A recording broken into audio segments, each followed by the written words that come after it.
Welcome to sociology classes. मैं हूं आपका दोस्त शिबू। आज हम IGNOU MA sociology second year का एक असाइनमेंट को सॉल्व करने वाले हैं। आज हम सॉल्व करेंगे MSOE 004 यानी कि अर्बन सोशियोलॉजी का जो असाइनमेंट है इसको सॉल्व करेंगे। ये असाइनमेंट जिन्होंने अपना एडमिशन जुलाई 2023 में ली है, साथ साथ जिन्होंने जनवरी 2024 सेशन में भी अपना एडमिशन ली है, ये दोनों सेशन के स्टूडेंट के लिए ये सेम असाइनमेंट है। जिन्होंने जुलाई 23 को अपना एडमिशन ली है वो लोग सबमिट करेंगे 31 मार्च से पहले, और जिन्होंने जनवरी में एडमिशन ली है वो लोग सबमिट करेंगे 30 सितंबर से पहले। ये असाइनमेंट सेम असाइनमेंट दोनों सेशन के स्टूडेंट के लिए सेम होता है। अगर आप मेरे क्लासेस में नए हैं तो चैनल को ज़रूर सब्सक्राइब कर लीजिएगा, क्योंकि इस चैनल पे आपको सोशियोलॉजी रिलेटेड बहुत सारे वीडियोस मिलेंगे। खासकर इग्नो के लिए बहुत सारे प्लेलिस्ट से आप लोग प्लेलिस्ट से चीज़ें ढूंढकर इजीली स्टडी कर सकते हो। पिछले ईयर के क्वेश्चन में देखा गया है कि ज़्यादातर जो क्वेश्चन है इसी प्लेलिस्ट से आया है। खासकर जो अर्बन सोशियोलॉजी का पार्ट है यहाँ से तो 10 में से 10 क्वेश्चन ही कॉमन थे। इस वजह से आप लोग इस प्लेलिस्ट पर विश्वास रख सकते हैं और आपको ये प्लेलिस्ट बहुत मदद करेगा आपके एग्जाम की प्रिपरेशन के लिए। तो अब हम हमारे असाइनमेंट का सल्यूशन स्टार्ट करने से पहले थोड़ा बहुत चीज़ें जान लेते हैं कि असाइनमेंट में हमें लिखना क्या होता है। हमारा जो असाइनमेंट होता है इसमें 2 सेक्शंस होते हैं। एक सेक्शन से 2 क्वेश्चन और दूसरे सेक्शन से 3 क्वेश्चन हमें आंसर करने पड़ते हैं। टोटल 5 क्वेश्चंस होते हैं, जो ईच क्वेश्चन 20 मार्क का होता है। इस वजह से 5 क्वेश्चन को आप लोगों को केयरफुल्ली आंसर करना पड़ता है, और साथ साथ हर क्वेश्चंस का कंक्लूजन और इंट्रोडक्शन लिखना ज़रूरी है। अब जब आप लोग असाइनमेंट सबमिट करोगे तो पहले आप लोग कवर पेज सामने रखोगे, फिर दोगे इंडेक्स। इंडेक्स में कौन से क्वेश्चंस आपने लिखी है, कौन सी पेज नंबर पे है, ये दोगे, और फिर क्वेश्चन पेपर अटैच करोगे, और उसके बाद आप लोग अपना जो भी क्वेश्चंस है उसको अकॉर्डिंगली अरेंज करोगे। अब हमारा जो पहला क्वेश्चन है वो है question number 1। Discuss the contribution of Chicago school theorist to urban sociology. हमारा जो अर्बन सोशियोलॉजी है यहाँ पर चिकागो स्कूल के जो थ्योरिस्ट्स हैं उनका क्या कंट्रीब्यूशन रहा है। हम सभी जानते हैं कि अर्बन सोशियोलॉजी का जो डेवलपमेंट है बेसिकली हम चिकागो स्कूल से ही देखते हैं। उन्होंने ही पहली बार अर्बन सोशियोलॉजी को स्टडी करना स्टार्ट किया था। उन्होंने ही साइंटिफिकली सारे नॉलेज को इकट्ठा करके अर्बन सोसाइटी किस तरीके से काम करता है, अर्बन एरिया सिटीज़ किस तरीके से काम करता है, ये चीज़ें समझाने की कोशिश की थी। उसमें से जो प्रोमिनेंट स्कॉलर्स थे वो थे रॉबर्ट पार्क, अर्नेस्ट बुर्गिस, लुईस वुइर्थ। इसके अलावा भी और भी बहुत सारे थिंकर्स थे। यहाँ पर जब हम फाउंडेशन की बात करते हैं हमारा चिकागो स्कूल की, चिकागो स्कूल एक ऐसा स्कूल है जो बेसिकली सिटीज़ को स्टडी करता है। सिटी का जो सोशल प्रोसेसेस है इसको स्टडी करता है। ये बेसिकली एक इंटीग्रेटेड अप्रोच है जहाँ पर जियोग्राफी, एंथ्रोपोलॉजी, ये सारे चीज़ों को मिक्स करके एक साथ स्टडी किया जाता है। अब इकोलॉजिकल पर्सपेक्टिव हमारे चिकागो स्कूल का अर्बन सोसाइटीज़ को समझने के लिए सबसे इम्पॉर्टेंट पर्सपेक्टिव है। ये पर्सपेक्टिव के द्वारा शहर का जो इकोसिस्टम है इसको समझा जाता है। अब यहाँ पर जो रॉबर्ट एजरा पार्क है, इन्होंने इकोलॉजिकल पर्सपेक्टिव को बहुत आगे बढ़ाया था। इन्होंने इकोलॉजिकल पर्सपेक्टिव में एक कॉन्सेप्ट है ह्यूमन इकोलॉजी बोलकर, उस ह्यूमन इकोलॉजी कॉन्सेप्ट को रॉबर्ट एजरा पार्क ने ही स्टार्ट किया था, और जो हमारी सिटीज़ को समझने में कॉम्प्लेक्स जो ऑर्गेनाइजेशन है सिटीज़ का, इंटरकनेक्शन है, इसको समझने में हमें मदद करता है। अब है urbanism as a way of life. Urbanism as a way of life, ये वर्ड को कॉइन किया था लुईस वुइर्थ ने। उन्होंने कहा था कि जो हमारा अर्बनिज्म है ये एक वे ऑफ लाइफ, हम जिस तरीके से शहर में रहते हैं वो हमारा जीने का तरीका बन जाता है। हर शहर का अपना अपना अलग डाइवर्सिटी होता है, हर शहर का अपना रिलेशनशिप्स होता है। इसी तरीके से जो भी इंसान उस जगह पर रहता है उस अर्बन एरिया के हिसाब से उसका लाइफ भी डिसाइड होती है। फिर हम देखते हैं social disorganisation theory. Social disorganisation जो थ्योरी है वो चिकागो स्कूल के थ्योरिस्ट शॉ एंड मैके ने दिया था। उन्होंने सोशल डिसऑर्गेनाइजेशन थ्योरी दिया था। उन्होंने दिखाया था कि हमारे सोसाइटी में किस तरीके से क्राइम रेट धीरे धीरे बढ़ रही है। यहाँ पर जितना ज़्यादा शहर अर्बनाइज होता जाएगा उतना ज़्यादा क्राइम रेट धीरे धीरे बढ़ता जाएगा। फिर है कॉन्सेंट्रेटिक जोन मॉडल। कॉन्सेंट्रेटिक जोन मॉडल दिया था अर्नेस्ट बुर्गिस ने। उन्होंने 1925 ने कॉन्सेंट्रेटिक जोन मॉडल दिया है। उन्होंने कहा था कि हमारा जो सोसाइटी है इसको हम अलग अलग कॉन्सेंट्रेटिक जोन में डिवाइड कर सकते हैं। सेंटर से लेकर बाहर तक हम अलग अलग जोन्स में डिवाइड कर सकते हैं हमारे शहर को। अब उन्होंने इसमें से बहुत सारे अलग अलग जोन्स की बात की थी, जिसके सेंटर में रहेगा CBD यानी कि सेंट्रल बिजनेस डिस्ट्रिक्ट। उसके बाद रेसिडेंशियल एरिया, ट्रांजिशनल एरिया, सब अर्बन जोन, इस तरीके के अलग अलग पैटर्न्स है। आप लोग इसका जो चार्ट है ये आप लोग बुक से भी देख सकते हो। फिर है कम्युनिटी स्टडीज। चिकागो स्कूल के जो रिसर्चर्स थे उन्होंने कम्युनिटी स्टडी करने की कोशिश की थी कि अर्बन एरियाज में जो कम्युनिटीज रहती है वो किस तरीके से काम करती है। यहाँ पर थॉमस और फ्लोरियन ने इस स्टडी को किया था, और इसके अलावा भी बहुत सारे और भी थिंकर्स हैं जिन्होंने अलग अलग कम्युनिटीज़ को स्टडी की थी। खासकर जो इमिग्रेंट कम्युनिटीज़ थे, यानी कि बाहर से जो कम्युनिटीज़ आ रहे थे वो सोसाइटी में किस तरीके से एसिमिलेट हो रहे थे, इंटीग्रेट हो रहे थे और एडाप्ट कर रहे थे अर्बन एनवायरनमेंट के साथ, इसके रिलेटेड उन्होंने स्टडी की थी। अब इसका लेगेसी और कॉन्टेम्पोररी रिलेवेंस की अगर हम बात करें, ये जो चिकागो स्कूल है, ये चिकागो स्कूल के हाथ पकड़ के ही हमारा अर्बन सोशियोलॉजी आगे बढ़ता है। सिटीज़ को समझने का जो काम है इन्होंने ही स्टार्ट किया था साइंटिफिकली, और साथ साथ इनके जो काम है इसके द्वारा बहुत सारे और थिंकर्स इन्फ्लुएंस होके बाद में जाकर हम देखते हैं कि इसी अर्बन सोशियोलॉजी के ऊपर बहुत सारा काम किए थे। उन्होंने खासकर फील्ड वर्क के ज़रिए, एम्पिरिकल ऑब्जर्वेशन के ज़रिए चीज़ों को समझने की कोशिश की थी। अब कंक्लूजन में हम यही कह सकते हैं कि ये जो चिकागो स्कूल है ये अर्बन सोशियोलॉजी के स्टडी में एक फाउंडर के जैसे काम करता है। इन्होंने इनोवेटिव थ्योरीज दी है, इन्होंने बहुत सारे एम्पिरिकल रिसर्च की है हमारे सिटीज़ के रिलेटेड, और ये सारे स्टडीज़ के वजह से हम सिटीज़ के लिए अलग अलग तरीके का पॉलिसी डेवलपमेंटल प्रोजेक्ट लाने में सक्षम हुए हैं। इन्होंने सिटी के जो डायनामिक एस्पेक्ट्स है, खासकर जो ह्यूमंस रह रहे हैं, जो अलग अलग कम्युनिटीज़ रह रहे हैं, इनको समझने में हमें बहुत ज़्यादा मदद की थी। अब देखते हैं question number 3, what are pre industrial cities, describe and discuss its features with an example.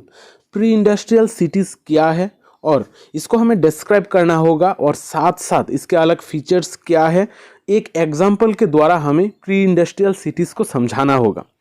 अब जब हम सिटीज़ की बात करते हैं, अलग अलग फेजेस में अलग अलग तरीके का सिटीज़ हम देखते हैं। पहले था हमारा एग्रेरियन सोसाइटी, उसके बाद आया हमारा प्री इंडस्ट्रियल सिटीज़, फिर आता है इंडस्ट्रियल सिटीज़, फिर हमारा मॉडर्न सिटीज़। अब जब हम प्री इंडस्ट्रियल सिटीज़ की बात करते हैं, वहाँ पर बेसिकली एग्रीकल्चर डोमिनेट करता था। एग्रीकल्चर के द्वारा ही एक सिटी तैयार होती है, उसके इर्द गिर्द ही एक सिटी तैयार होती है, लोग एक साथ इकट्ठा रहने लगते हैं। ये होता है बेसिकली प्री इंडस्ट्रियल सिटीज़। वहाँ पर जो economic activity, cultural, social activity, ये सारी चीज़ें बेसिकली हमारे एग्रीकल्चर के सराउंडिंग में ही रहती है। अब देखते हैं features of pre industrial cities. Pre industrial cities का क्या क्या फीचर्स हम देखते हैं। Small scale and compact. ये जो सिटीज़ होती है ये स्मॉल स्केल की होती है, यानी छोटी छोटी होती है, लेकिन कॉम्पैक्ट, यानी कि यहाँ पर जो लोग होते हैं वो बहुत ज़्यादा हो जाते हैं। यहाँ पर डेंस हाउसेस देखा जाता है, यहाँ पर स्पेसेस भी बहुत कम देखा जाता है। फिर है एग्रेरियन इकोनॉमी। यहाँ पर प्री इंडस्ट्रियल सिटीज़ में हम बेसिकली एग्रीकल्चर के द्वारा ही चीज़ें डोमिनेट होते हुए देखते हैं। जो मेन इकोनॉमिक एक्टिविटी है वो होता है एग्रीकल्चर। फिर है लिमिटेड स्पेशलाइजेशन, यानी कि यहाँ पर जो लोग हैं उनका स्पेशलाइजेशन इतना ज़्यादा नहीं होता है। एक ही इंसान बहुत सारे अलग अलग तरीके का काम कर सकता है इस टाइम पीरियड पे। इस वजह से यहाँ पर हम स्पेशलाइजेशन बहुत ही लिमिटेड देखते हैं। आजकल के टाइम पीरियड के जैसा हर कोई अलग अलग स्किल्स में स्पेशलाइज्ड नहीं था।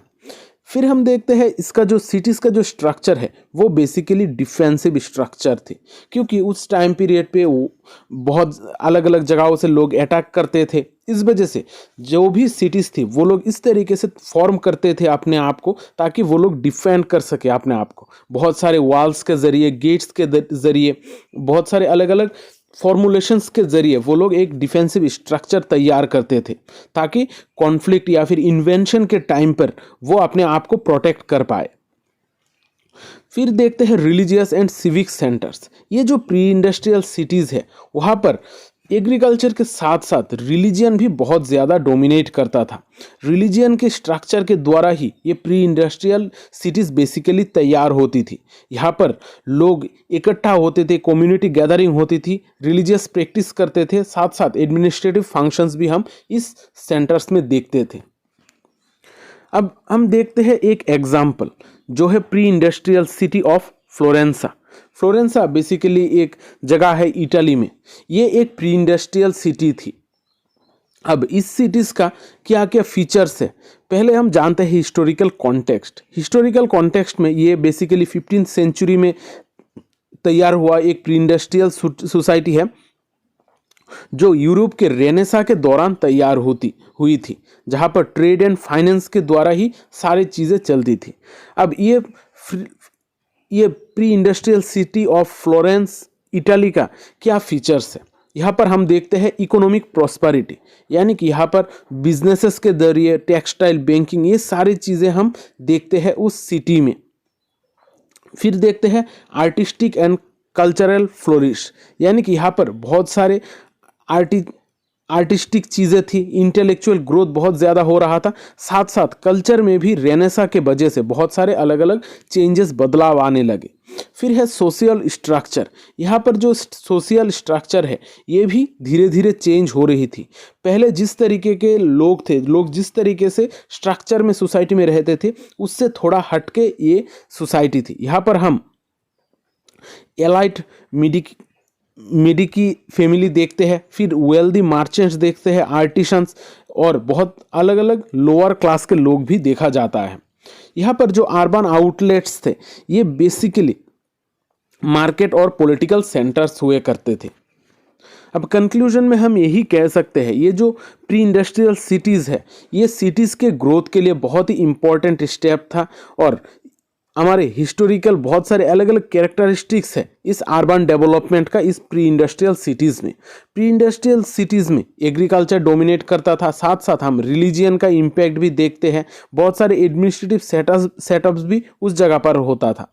हमने फ्लोरेंसा का एक एग्जाम्पल देखा है जहाँ पर हमारा प्री इंडस्ट्रियल सिटीज़ का अलग अलग जो फीचर्स थे वो हमने यहाँ पर जानने की कोशिश की है। अब देखते हैं next question number 4। Discuss the meaning of new urban sociology, what does it constitutes. यानी कि न्यू अर्बन सोशियोलॉजी क्या है, ये किस तरीके से तैयार होता है, इसके कॉन्स्टिट्यूएंट्स क्या क्या है। अर्बन सोशियोलॉजी बेसिकली एक ऐसा फील्ड है जहाँ पर हम सोसाइटी को समझने की कोशिश करते हैं। सोसाइटी को हमारा समझने के लिए अलग अलग पर्सपेक्टिव हमने यूज़ की है। न्यू अर्बन सोशियोलॉजी से पहले जो पर्सपेक्टिव था वो बेसिकली था हमारा इकोलॉजिकल पर्सपेक्टिव, उसके द्वारा हम सोसाइटी को समझते थे। अब न्यू अर्बन सोशियोलॉजी जो है ये एक कंटेम्पोररी अप्रोच है, आजकल के टाइम पीरियड का एक अप्रोच है जो सोसाइटी को समझता है, अर्बन एरियाज़ को समझने में उसका जो चेंजिंग लैंड यूज़ है इसके द्वारा उसके लाइफस्टाइल में किस तरीके से बदलाव आ रहे हैं इसको समझने की कोशिश करता है। ये न्यू अर्बन सोशियोलॉजी का जो अप्रोच है ये लेटर 20th सेंचुरी में स्टार्ट हुआ है और 21st सेंचुरी में ये और भी ज़्यादा कंटिन्यू होता जा रहा है। और यहाँ पर अर्बन सोशियोलॉजी जो है वो इन सोशल स्ट्रक्चर, पावर डायनामिक्स और अर्बन स्पेसेस के द्वारा एक इंटरप्ले होता है। यानी कि new urban sociology overall structure की बात करता है, ओवरऑल पावर डायनामिक्स और अर्बन स्पेसेस की बात करता है। अब देखते हैं constituents of new urban sociology. New urban sociology का क्या क्या कॉन्स्टिट्यूएंट्स है। यहाँ पर हम देखते हैं स्पेटियल डायनामिक्स, यानी कि यहाँ पर जो चीज़ें हैं, चीज़ों को समझा जाता है वो डायनामिक्स के जरिए समझा जाता है। जैसे अलग अलग स्पेसेस, यहाँ पर ऑर्गेनाइजेशन ट्रांसफॉर्मेशन के जरिए सोसाइटी को समझा जाता है। यहाँ पर रिसोर्सेज का जो डिस्ट्रीब्यूशन है, पावर और सोशल ग्रुप्स का जो डिस्ट्रीब्यूशन है वो बहुत ही अलग तरीके का है। यहाँ पर हम देखते हैं सोशल इनइक्वलिटी, यानी कि हमारा जो आजकल के दौर है यहाँ पर हम बहुत सारी इनइक्वलिटी देखते हैं और न्यू अर्बन सोशियोलॉजी इसी सोशल इनइक्वलिटीज़ को स्टडी करता है।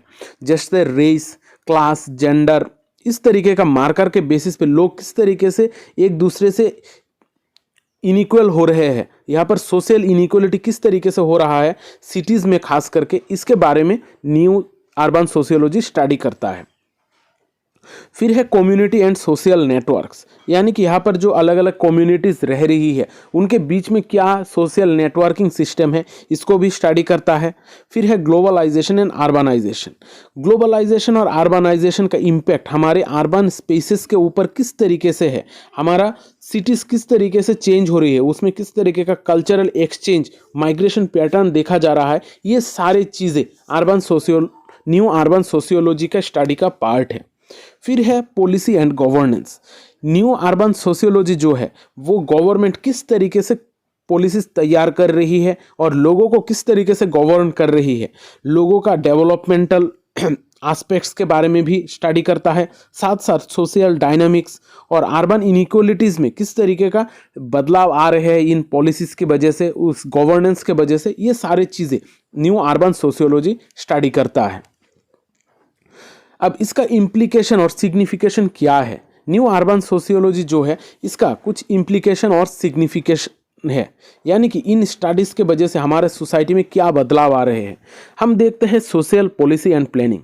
न्यू अर्बन सोशियोलॉजिस्ट जिस तरीके से सोसाइटी को समझा रहे थे, वो लोग जिस तरीके का प्रॉब्लम्स की बात कर रहे हैं, इसके वजह से जो भी गवर्नमेंट है वो अपना पॉलिसीज़ में सोशल पॉलिसीज़ इंक्लूड कर रही है और साथ साथ प्लानिंग में भी बहुत सारे बदलाव देखा जाता है। ये सारी चीज़ें बेसिकली न्यू अर्बन सोशियोलॉजिस्ट जो है इनके काम का ही नतीजा होता है। फिर है कम्युनिटी एंगेजमेंट एंड एम्पावरमेंट।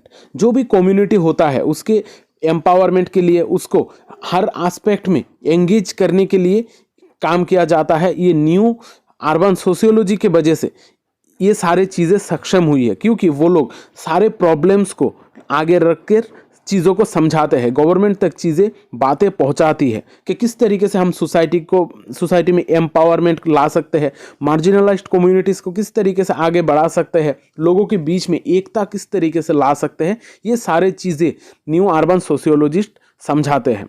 साथ साथ हम देखते हैं academic research and future directions. यहाँ पर न्यू अर्बन सोशियोलॉजिस्ट जो है वो एकेडमिक रिसर्च करते हैं और फ्यूचर में किस तरीके का सोसाइटी में बदलाव रहेगा, वहाँ पर हम किस तरीके से बदलाव देख सकते हैं, ये सारी चीज़ें बताता है, ताकि हमें फ्यूचरिस्टिक एक डायरेक्शन मिले कि फ्यूचर में हमारा सोसाइटी किस तरीके का होगा, टेक्नोलॉजिकल एडवांसमेंट, क्लाइमेट चेंज की बातें और साथ साथ डेमोग्राफिक शिफ्ट किस तरीके से होगा, ये सारी चीज़ें न्यू अर्बन सोशियोलॉजिस्ट स्टडी करते हैं और एक फ्यूचरिस्टिक विजन रखते हैं। अब ये जो न्यू अर्बन सोशियोलॉजी है ये बेसिकली एक डायनामिक और मल्टीफेस्टेड अप्रोच है, जहाँ पर हर एस्पेक्ट की स्टडी की जाती है। यहाँ पर अर्बन स्पेसेस, लोगों का सोशल फेनोमेना, ये सारी चीज़ों के ऊपर स्टडी किया जाता है। कोई भी अर्बन एरिया में किस तरीके का प्रॉब्लम्स है उसको हम किस तरीके से सॉल्व कर सकते हैं, ये सारी चीज़ें भी हमें न्यू अर्बन सोशियोलॉजी समझाता है। अब देखते हैं question number 8। How does industrialization affect the different social institution in society? Discuss. Industrialisation के द्वारा किस तरीके से हमारा सोशल इंस्टीट्यूशन इफेक्ट होते हैं, यहाँ पर सोसाइटी में किस तरीके का बदलाव लाते हैं, इसके बारे में पूछा गया है। जब हम इंडस्ट्रियलाइजेशन की बात करते हैं तो इंडस्ट्रियलाइजेशन हमारे सोसाइटी में बहुत टाइम पीरियड से चला आ रहा है। इंडस्ट्रियलाइजेशन के वजह से हमारा सोसाइटी बहुत ज़्यादा चेंज हुआ है। इंडस्ट्रियलाइजेशन से पहले हमारा सोसाइटी बेसिकली एग्रीकल्चर के ऊपर डिपेंडेंट था, लेकिन इंडस्ट्रियलाइजेशन के बाद धीरे धीरे हमारा टेक्नोलॉजी में बदलाव आया, इकोनॉमिक स्ट्रक्चर, सोशल डायनामिक्स, सारे चीज़ों में बदलाव आए। साथ साथ ये इंडस्ट्रियलाइजेशन के वजह से हम बहुत सारे अलग अलग सोशल इंस्टीट्यूशन जैसे फैमिली, एजुकेशन, इकोनॉमी, गवर्नमेंट, ये सारे जगहों पर भी बहुत सारे अलग अलग इम्पैक्ट पड़े। इस वजह से हम कह सकते हैं इंडस्ट्रियलाइजेशन का जो इफेक्ट है ये बेसिकली मल्टीफेस्टेड है। अब हमारे फैमिली स्ट्रक्चर में किस तरीके का इम्पैक्ट लाता है इंडस्ट्रियलाइजेशन? इंडस्ट्रियलाइजेशन के वजह से लोग पहले एग्रीरियन इकोनॉमी से शिफ्ट होके आजकल अर्बन इंडस्ट्रियल सेंटर की तरफ आने लगे हैं। यहाँ पर लोग सिटीज़ में बसने लगे हैं। इस वजह से सिटीज़ में जो लोग हैं वो एक साथ इकट्ठा रहने लगे हैं और फैमिलीज खासकर स्टार्टिंग के टाइम पे जब इंडस्ट्रियलाइजेशन स्टार्ट हुआ था तो फैमिली में से सिर्फ एक ही मेंबर आता था या फिर सिर्फ 2 या फिर 3 मेंबर्स आते थे, जहां पर हम बेसिकली न्यूक्लियर फैमिलीज ज़्यादा देखते थे। लेकिन धीरे धीरे जितना टाइम आगे बढ़ता गया वो न्यूक्लियर फैमिलीज धीरे धीरे डेवलप होते गए और बड़े बड़े फैमिलीज भी हम शहरों में देख सकते हैं। फिर है एजुकेशन सिस्टम।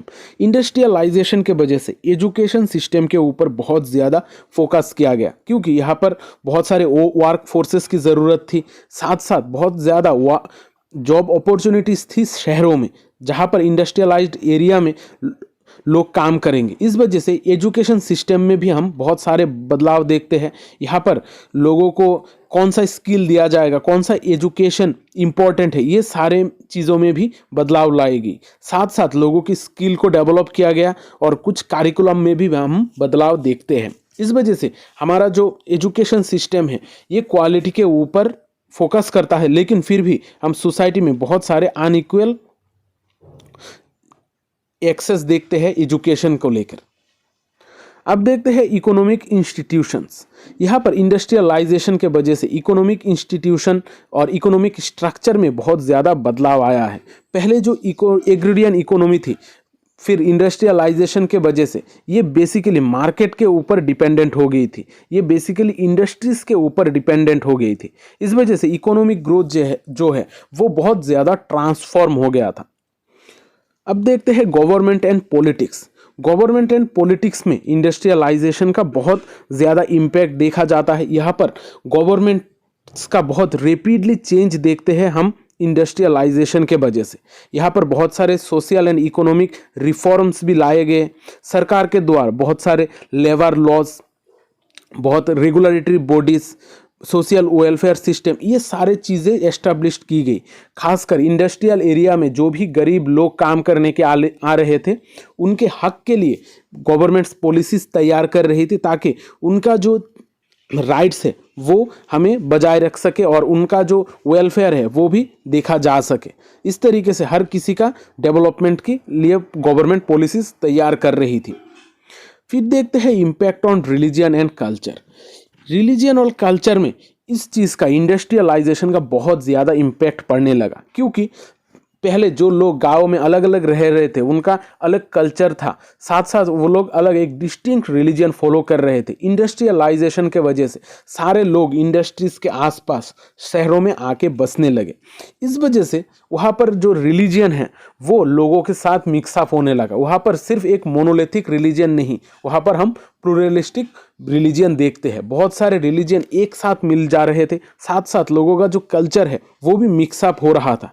इस वजह से धीरे धीरे रिलीजन में भी चेंजेस आने रहे। रिलीजन के जो प्रैक्टिसेस है, लोगों के कल्चरल जो प्रैक्टिसेस है, इसमें भी हम बदलाव देखते हैं। अब यहाँ पर हम बहुत सारे चैलेंजेस भी देखते हैं और साथ साथ अपॉर्चुनिटीज़ भी देखते हैं। इंडस्ट्रियलाइजेशन के वजह से लोग एक साथ शहरों में आके बसने लगे, बहुत सारे लोग एक जगह पर रहने लगे। इस वजह से लोगों को बहुत ज़्यादा चैलेंजेस देखने पड़े, खासकर social inequality, environmental degradation, urban overcrowding, ये सारे चीज़ें हम शहरों में देखने लगे। लेकिन साथ साथ हम बहुत सारे अपॉर्चुनिटीज़ भी देखते हैं, जैसे लोगों का जॉब अपॉर्चुनिटीज़ मिल रहा था। यहाँ पर सोशल मोबिलिटी का स्कोप था कि लोग पहले गरीब थे फिर अमीर होने के लिए काम कर रहे थे। फिर हम यहाँ पर टेक्नोलॉजिकल चेंजेस, एडवांसमेंट देखते हैं और एक्सपांसन ऑफ ग्लोबल ट्रेड भी देखते हैं, यानी कि वर्ल्ड के अलग अलग हिस्सों के साथ इंटरकनेक्टेडनेस बनाया जा रहा था। अब कंक्लूजन में हम यही कह सकते हैं कि इंडस्ट्रियलाइजेशन के वजह से सोसाइटी में बहुत सारे रिवोल्यूशनरी बदलाव आए थे। सोसाइटी के जो सोशल इंस्टीट्यूशन है इसमें बहुत सारे चेंजेस आए थे। ये जो family structure, education, economy, government, religion, culture, ये सारे चीज़ों के ऊपर बहुत ज़्यादा इम्पैक्ट पड़ा था, क्योंकि लोग एक साथ इकट्ठा हो रहे थे और एक जगह पर आकर बस रहे थे। फिर भी ये जो इंडस्ट्रियलाइजेशन है, ये इंडस्ट्रियलाइजेशन टेक्नोलॉजिकल और ग्लोबलाइजेशन के वजह से ये बहुत ही और एडवांस लेवल पे जाके पहुंच गया था, और आजकल के टाइम पीरियड पे इस इंडस्ट्रियलाइजेशन का इम्पैक्ट हम हर जगह पर देखते हैं। अब देखते हैं question number 10। Discuss critically the role and responsibility of media in urban governance. Urban governance में मीडिया का क्या रोल और रेस्पॉन्सिबिलिटी है, ये हम थोड़ा यहाँ पर देखेंगे। अब जब हम अर्बन गवर्नेंस की बात करते हैं, अर्बन गवर्नेंस यानी कि अर्बन एरिया का एक गवर्नमेंटल सिस्टम जो उस सिटीज़ का मैनेजमेंट और डेवलपमेंट की चीज़ें देखता है।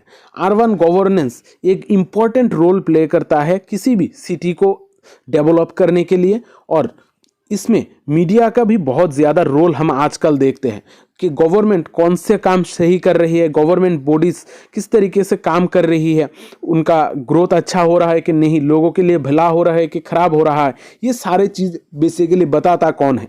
ये बेसिकली बताता है मीडिया। मीडिया के ज़रिए ही लोगों, जो गवर्नमेंट है, गवर्नमेंट के साथ पीपल्स का जो कनेक्शन है वो बनता है। ये बेसिकली टू वे कम्युनिकेशन करता है मीडिया, जहाँ पर लोगों का जो प्रॉब्लम है वो सरकार तक पहुँचाती है, और सरकार जो भी स्कीम्स ला रही है, जो भी डेवलपमेंटल प्रोजेक्ट्स ला रही है, वो लोगों तक पहुँचाती है। इस तरीके का मीडिया मल्टीफेस्टेड टू वे का काम करती है।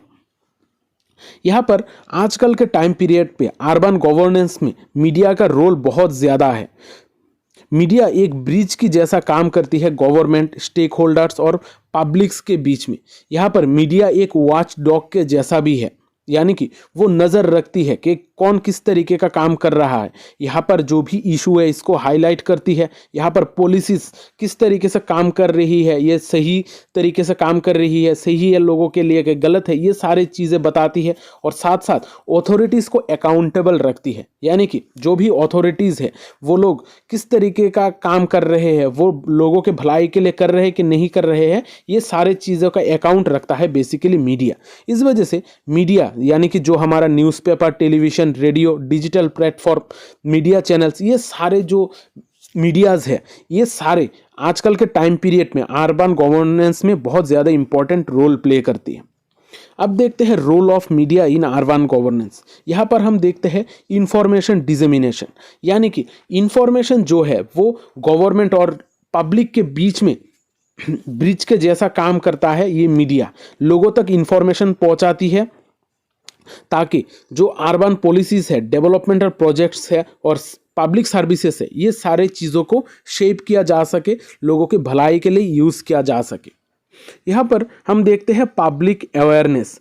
मीडिया लोगों के बीच में पब्लिक अवेयरनेस फैलाता है किसी भी अर्बन इशू को लेकर, या फिर जो भी चैलेंजेस है या फिर सरकार की सक्सेसेस है, ये सारी चीज़ें लोगों तक पहुँचाती है, लोगों में अवेयरनेस फैलाती है, खासकर एनवायरनमेंट के लेकर, इंफ्रास्ट्रक्चर को लेकर और सोशल इनजस्टिस को लेकर जो भी चीज़ें हैं, ये सारे चीज़ें बेसिकली मीडिया ही लोगों तक पहुंचाती है और पब्लिक को अवेयर करने की काम करती है। फिर है एजेंडा सेटिंग। मीडिया किसी भी एजेंडा को सेट करने में बहुत ज़्यादा माहिर है। यहाँ पर अर्बन चैलेंजेस क्या क्या है, लोगों का क्या प्रायोरिटीज़ रहनी चाहिए, पब्लिक डिस्कोर्स में किस तरीके का बातें होंगी, ये सारी चीज़ें बेसिकली सेट करता है मीडिया। मीडिया एजेंडा सेट करने में बहुत इंपॉर्टेंट रोल निभाती है। ये पब्लिक का एजेंडा हो या फिर गवर्नमेंट का एजेंडा, हर किसी का एजेंडा सेट करने में मीडिया माहिर होता है। फिर है एडवोकेसी एंड एक्टिविज़म। यहाँ पर जो भी लोग हैं, नॉर्मली मार्जिनलाइज कम्युनिटीज़ है, जो भी ग्रास रूट ऑर्गेनाइजेशन है, इन सारे लोगों की बातें गवर्नमेंट तक पहुंचाती है मीडिया। क्योंकि जो भी लोग मार्जिनलाइज सेक्शन से बिलोंग करते हैं या फिर निचले वर्ग के जो लोग हैं, वो लोग अपनी बातें सरकार तक नहीं पहुंचा पाते, जो ऑफिशियल्स है उन तक पहुंचा नहीं पाती, इनके बातें पहुंचाती है बेसिकली मीडिया। मीडिया ही सारे प्रॉब्लम्स और क्या क्या डिमांड्स है लोगों का, ये सारे चीज़ों के बारे में बात करता है। फिर देखते हैं मॉनिटरिंग एंड अकाउंटेबिलिटी। यहाँ पर मीडिया एक वॉच डॉग की तरह काम करता है, यानी कि ये गवर्नमेंट के ऊपर नज़र रखता है, उनको मॉनिटर करता है, गवर्नमेंट को अकाउंटेबल रखता है कि उन्होंने उनके यहाँ पर गवर्नमेंटल बॉडीज किस तरीके से काम कर रही है, वहाँ पर करप्शन किस तरीके का है, मिसमैनेजमेंट हो रहा है कि नहीं हो रहा है, यहाँ पर एफिशिएंसी किस तरीके का है, ये सारे चीज़ें गवर्नमेंट से पूछती है मीडिया, यानी कि वो ऑफिशियल्स को अकाउंटेबल रखती है डिसीजन मेकिंग में, और ताकि पब्लिक इंटरेस्ट में ये गवर्नमेंट काम कर सके। अब देखते हैं responsibilities of media in urban governance. Media का बहुत सारे रोल्स और रेस्पॉन्सिबिलिटीज है। रेस्पॉन्सिबिलिटीज यानी कि सिटीजन की भलाई के लिए, लोगों के भलाई के लिए मीडिया को क्या करना चाहिए, एक अर्बन गवर्नेंस में एक रेस्पॉन्सिबल मीडिया का क्या होना चाहिए। ये यहाँ पर बेसिकली अनबायस्ड रिपोर्टिंग होना चाहिए, यानी कि ये किसी के पक्ष में होकर बातें नहीं करेगी। अगर किसी भी लोगों के पक्ष में जाकर ये बात करेगी तो ये बायस्ड होगा। इस वजह से इसको फ्री रहना चाहिए, अनबायस्ड रिपोर्टिंग करनी चाहिए ताकि लोगों का भलाई हो। फिर फैक्ट चेकिंग एंड वेरिफिकेशन। कोई भी मीडिया जब रिपोर्ट पब्लिश करे तो उसको फैक्ट को चेक करना पड़ेगा, यानी कि वो सही है कि गलत है, इसको चेक करना पड़ेगा और वेरीफाई करना पड़ेगा। तभी हमें बेहतर एक न्यूज़ मिलेगी और हमें एक बेहतर अनबायस्ड रिपोर्टिंग भी मिलेगी। फिर है सेंसिटिविटी टू डाइवर्सिटी। ये जो मीडिया है इसको डाइवर्सिटी के प्रति सेंसिटिव होना चाहिए, यानी कि हमारा सोसाइटी में अलग अलग एरियाज़ में अलग तरीके का culture, economic diversity, social diversity, ये सारी चीज़ें हम देखते हैं। इन डाइवर्सिटीज़ को मीडिया को समझना चाहिए, तभी ये एक स्टीरियोटाइप, कोई भी एक परपेचुएटिंग स्टीरियोटाइप्स के अगेंस्ट जाकर काम कर सकती है, यानी कि पहले से ही ये कुछ एज्यूम ना करे, यहाँ पर डाइवर्सिटी को वो समझ सके। फिर है प्रोमोट सिटीजन पार्टिसिपेशन, यानी कि जो भी सिटीजन है इनके पार्टिसिपेशन को प्रोमोट करे, सिटीजन को अर्बन गवर्नेंस में एंगेज करे, पार्टिसिपेट करने में मदद करे ये मीडिया। फिर है इंडिपेंडेंस एंड अकाउंटेबिलिटी। यहाँ पर जो भी मीडिया है वो इंडिपेंडेंट होकर काम करना चाहिए, किसी भी पॉलिटिकल या फिर कॉरपोरेट इन्फ्लुएंसेस के द्वारा इन्फ्लुएंस्ड नहीं होना चाहिए, ये इंडिपेंडेंट होकर काम करना चाहिए। और जो भी गवर्नमेंट है या फिर कॉरपोरेट्स है इनको अकाउंटेबल रखना चाहिए ताकि वो लोग एक एथिकल स्टैंडर्ड्स अपने काम में रख सके, और साथ साथ ये जो कॉन्फ्लिक्ट सिचुएशन है इसको लोग अवॉइड कर सके। यहाँ पर सॉल्यूशन एंड ओरिएंटेड रिपोर्टिंग होनी चाहिए, यानी कि यहाँ पर रिपोर्टिंग ऐसी नहीं सिर्फ प्रॉब्लम्स के बारे में बात की जाए, यहाँ पर प्रॉब्लम के साथ साथ क्या क्या सल्यूशन होनी चाहिए, इसका ओरिएंटेशन किस तरीके से होना चाहिए, ये भी मीडिया को बताना चाहिए, ज़रूरी है। अब यहाँ पर हम आखिर में देखते हैं क्रिटिकल एनालिसिस एंड कंक्लूजन। जब मीडिया की रोल की बात करते हैं, मीडिया की तो बहुत सारे रोल्स एंड रेस्पॉन्सिबिलिटीज है हमारी सोसाइटी के प्रति, लेकिन ये सारी चीज़ें क्या फुलफिल कर पा रही है? बहुत बार हम देख रहे हैं कि आजकल अनबायस्ड रिपोर्टिंग हो रही है, किसी भी एक ग्रुप को फेवरेट मानकर रिपोर्टिंग की जा रही है। इस वजह से हम बहुत सारे प्रॉब्लम्स भी देखते हैं हमारे सोसाइटी में, लेकिन फिर भी ये मीडिया जो है ये हमारे अर्बन गवर्नेंस में एक इंडिस्पेंसेबल पार्ट है। ये अगर बेहतर हो, एक मीडिया अगर बेहतर हो, तभी एक सरकार, अर्बन गवर्नेंस अच्छी तरीके से चल पाएगा और लोगों का भलाई होगा। तो आज का जो ये सेशन है यहाँ पर ही ख़त्म करता हूँ। आशा करता हूँ ये सेशन अच्छा लगा है। अगर अच्छा लगा है तो वीडियो को लाइक और शेयर ज़रूर करना, क्योंकि शेयरिंग इज़ केयरिंग। तो मिलते हैं अगली क्लास में, तब तक अच्छे रहिए, स्वस्थ रहिए और लोगों में प्यार बांटते रहिए। जय हिंद।